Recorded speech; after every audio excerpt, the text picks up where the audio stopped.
and the 76ers and the Nets. And I would just like to start off by saying, because it's 4 different playoff series for us to preview here. If I would have been told at the beginning of the year we were going to get Philly, Brooklyn in the playoffs, I would have been so excited. The storylines write themselves. Like, oh, Ben Simmons is back, and James Harden, and Kevin Durant, and it's about to be crazy. But no, Kevin Durant is now in Phoenix. Kyrie is in Dallas. Ben Simmons is not playing basketball. Right. So it loses some of the luster there for me that I had before. So that's probably like the series I'm least looking forward to watching now. And it would have been the series I was most looking forward to watching. But of the 4 that we know, it is the one I'm least looking forward to seeing. One, shout out to the Dunker Spot podcast. They got picked up by JJ Riggs production company, so making moves. But I listened to their play-in preview, and Steve Jones Jr. almost convinced me that Brooklyn got a shot, but it feels like overthinking it. So I'm gonna still stick with Philly. But he did mention some matchup things, some ways that they defended Embiid, which is basically just double the fuck out of him and then dare everybody else. Get it. And like Claxton, while he's a little light in the wallet, he does have the length.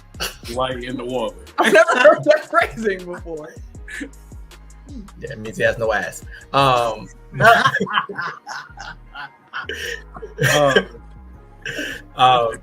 like while he's slight, so like obviously he doesn't have like the strength to kind of bang with Embiid. Like he does have the length to disrupt things and kind of make it give some resistance, and especially if he's double teamed with like Mikal Bridges and Dorian Finney-Smith and all the wings that they have on that team, like they can at least disrupt things and make it difficult. So I don't think it will be as much of a cakewalk as I feel like most people are going to assume.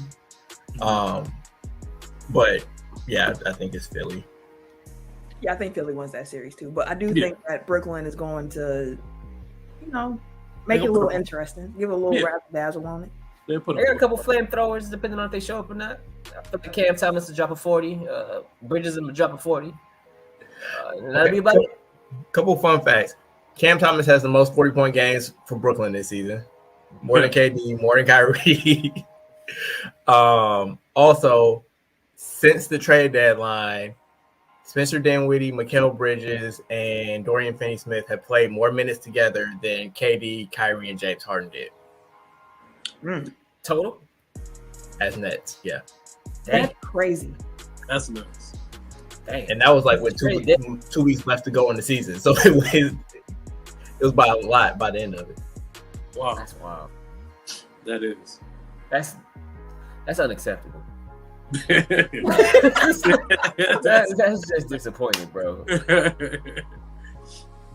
Tim, like, I'm not even mad. I'm just disappointed. I mean, because you had 3 max contract players. That's a lot of fucking money to pay them to only have for you to trade for 3 cats and they surpassed the minutes that they played together in 3 years in 3 months. 2 months. That's wild. You just blew money.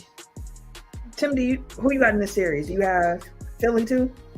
Hell yeah, I got Philly. Hey, sometimes you go off on the beaten path and you see some upsets. I gotta ask the question. Hell no. I got if Philly loses this one. Boy, they better not say no shit about Embiid ain't got. No, fuck that. Next year all of that can go. All of that can go away, bro. Because Embiid ain't made it to a conference finals yet, but hey, they ain't bringing that shit up. I have no rebuttal. I was gonna say facts were stated. I don't have any rebuttal for that. That is what it is.